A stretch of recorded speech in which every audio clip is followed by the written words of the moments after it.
Все, что делается на этом направлении, этим самым киевским режимом, о котором я только что сказал, делается только с одной целью – создать для себя благоприятные условия в случае начала или, точнее, возобновления прерванных же по инициативе Украины мирных переговоров с так называемых сильных позиций. Каких сильных позиций? Речь может идти только о создании впечатления о каких-то сильных позиций. Потому что реалии на поле боя совершенно выглядят по-другому. Наши воинские подразделения, как мы знаем, сейчас об этом еще скажу, каждый день двигаются вперед.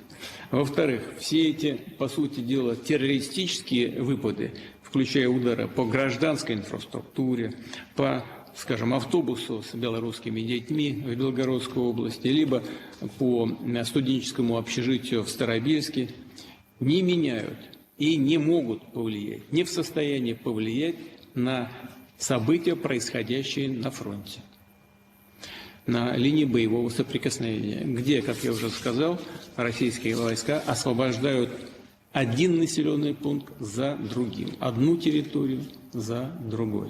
Более того, я думаю, что вот такие выпады, особенно удары по детям, конечно, только стимулируют наших бойцов на поле боя выполнять те задачи, которые перед ними ставит страна. Потому что они видят и понимают, с кем нам приходится иметь дело. Ничего другого, как обозначение этого режима в качестве неонацистского, в голову даже не приходит. Ну, разве можно себе что-нибудь представить подобное, которого мы не видели еще со времен Второй мировой войны?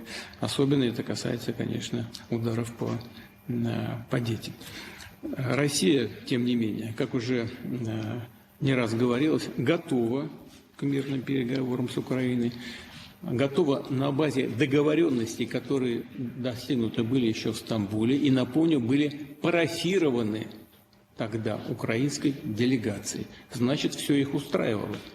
Не вижу оснований отходить от этих договоренностей с нашей стороны. Но на базе договоренностей, достигнутых в Стамбуле, на базе модальностей, которые обсуждались в Анкоридже, и реалий, самое главное, реалий на земле, а также принципов, изложенных мною пару лет назад в ходе выступления в Министерстве иностранных дел. Но будем исходить из того, что есть, будем дальше двигаться уверенно по всем направлениям, обеспечивая безопасность наших граждан.